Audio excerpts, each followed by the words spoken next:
তোমাৰ গাড়ীখন মাৰ্চিডিজ নে ৰলছ ৰয়েলছ নে পুৰণি মাৰুতি 800 তাক লৈ এতিয়া কোনো কথা নাই। এতিয়া সেইটোহে ডাঙৰ কথা, গাড়ী এখনত লাহে লাহে হস্পিটেললৈ নিবলৈ কোনোবা লগত আছে নে নাই। তোমাৰ ঘৰটো কিমান ডাঙৰ, মজিয়াত মাৰ্বল নে গ্ৰেনাইট টাইলছ তাক লৈ কোনো অনুভৱ নাই।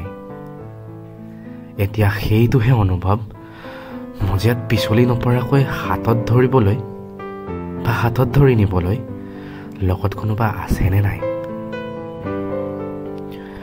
তোমাৰ চৰাঘৰটো কিমান ধুনীয়া, ক'ৰ পৰা কি বস্তু আনি থৈছা সজাই, তাক লৈ এতিয়া কোনো গৌৰৱ নাই।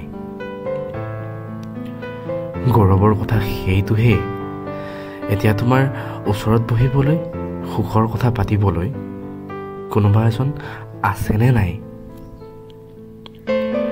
তোমাৰ ক'ত কিমান মাটি আছে, ক'ত আছে কিমান ঘৰ, বেংকত ধন কিমান আছে, সেইবোৰক লৈ কোনো চিন্তাই নাই। চিন্তাৰ কথা সেইটোহে, তোমাৰ খবৰ ল'বলৈ চৰাঘৰলৈ কেতিয়াবা কোনোবা এবাৰ হ'লেও আহেনে নাই।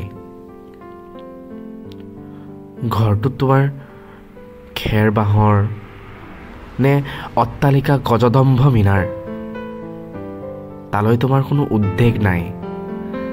এতিয়া সেইটোহে উদ্বেগৰ কথা, তোমাৰ এষাৰি মাত দিবলৈ কোনোবা ওচৰত আছে নে নাই।